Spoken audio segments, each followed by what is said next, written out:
अस्सलाम वालेकुम। European diplomacy का लेक्चर है जिसमें हम डिस्कस करेंगे ईस्टर्न क्वेश्चन को।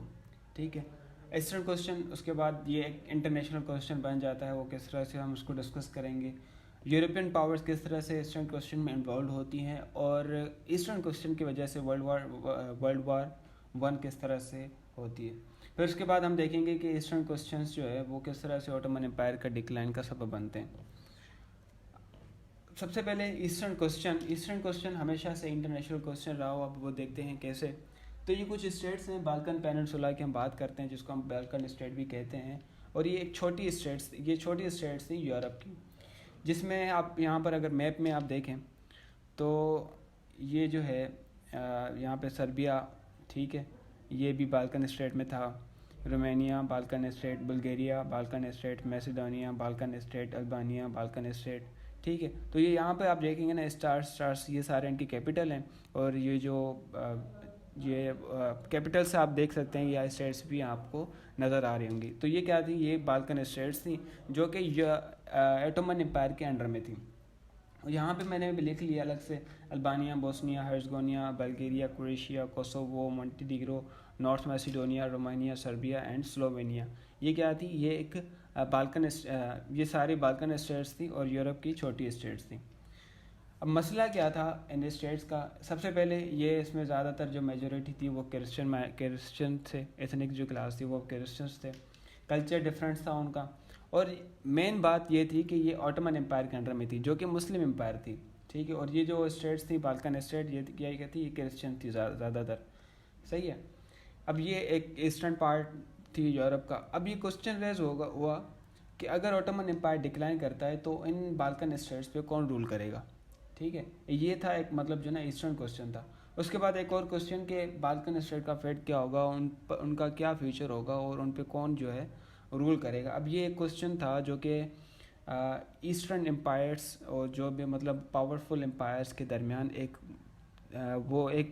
तरीके से उनके दरमियान एक सवाल था कि अब बरतानिया था, फ्रांस था, रशिया था, ऑस्ट्रिया थे। अब ये कह रहे थे कि अब बरतानिया कह रहा था कि मैं इन पे रूल करूँगा, रशिया कह रहा था मैं इन पे रूल करूँगा, फ्रांस कह रहा था मैं इन पे रूल करूँगा, ऑटोमन एम्पायर कह रहा कि मैं तो छोड़ूंगा ही नहीं। ठीक है, पहले तो ऑटोमन एम्पायर के अंडर में है ना, ऑटोमन एम्पायर उन पे रूल कर रही हैं। तो ईस्टर्न क्वेश्चंस पूरे ईस्टर्न जो है अराउंड ईस्टर्न साइड पे, यूरोप के ईस्टर्न साइड पे रिवॉल्व कर रहा था 18th सेंचुरी से 19th सेंचुरी तक।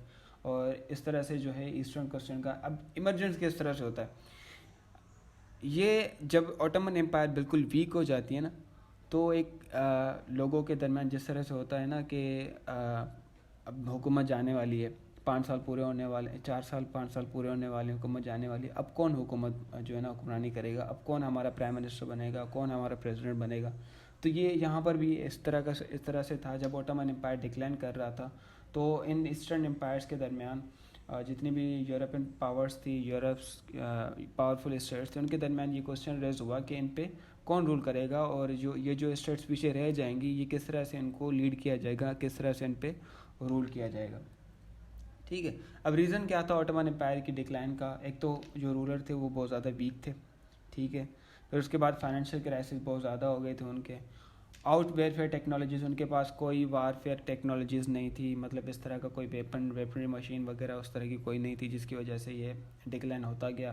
फिर यूरोपियन की एडवांसमेंट ज़्यादा बढ़ गई और नेशनलिज्म बाल्कन स्टेट में ज़्यादा होती गई। ठीक है, बाल्कन स्टेट्स में। तो ये कुछ वजूहात थी जिसकी वजह से ऑटोमन एम्पायर डिक्लाइन कर रहा था। अब बाल्कन स्टेट्स चाहती थी कि हम इंडिपेंडेंट रहें।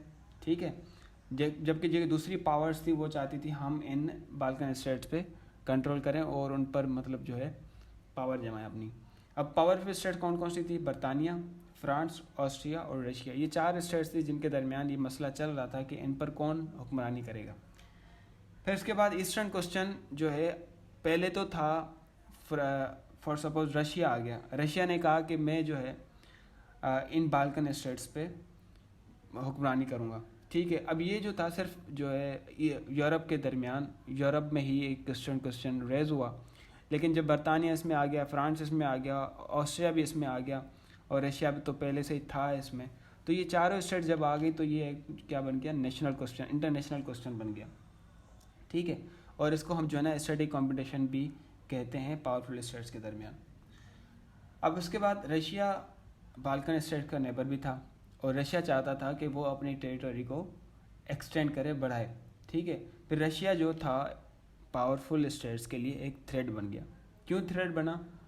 क्योंकि ये जितनी भी स्टेट्स थी, ऑस्ट्रिया, फ्रांस, इनकी कॉलोनीज थी वहाँ पर ना, तो इसकी वजह से अगर रशिया उनको एनेक्स करता या रशिया अपनी टेरिटरी एक्सटेंड करता तो इनके लिए एक थ्रेट था, उनकी कॉलोनीज के लिए एक थ्रेट था, इनके जो दूसरी पावरफुल स्टेट्स थी। अगर रशिया बाल्कन स्टेट्स पे हुक्मरानी करते या उनको कंट्रोल करने में सक्सेस हो जाता है, कामयाब हो जाता है, तो ये दूसरी पावरफुल स्टेट्स के लिए थ्रेट होगा, क्योंकि उनकी कॉलोनी थी पावरफुल स्टेट्स की। अब ईस्टर्न क्वेश्चन कॉन्स्टेंटली थ्रेटन बनता जा रहा था ईस्टर्न पावर्स के लिए और उनको कॉन्फ्लिक्ट की तरफ लेके जा रहा था, ठीक है। ऑटोमन एम्पायर 1700 में अर्ली 18 में उसका जो कंट्रोल था वो एथनिक पावर माइनॉरिटीज़ पे ज़्यादा कंट्रोल नहीं कर पा रही थी। उनकी जो पावर, जो कंट्रोल, मतलब उसके पास इतनी पावर नहीं थी, इतने पास उनके पास जो रिसोर्सेज नहीं थे कि उन पे जो है एथनिक माइनॉरिटीज़ पे वो कंट्रोल कर सके।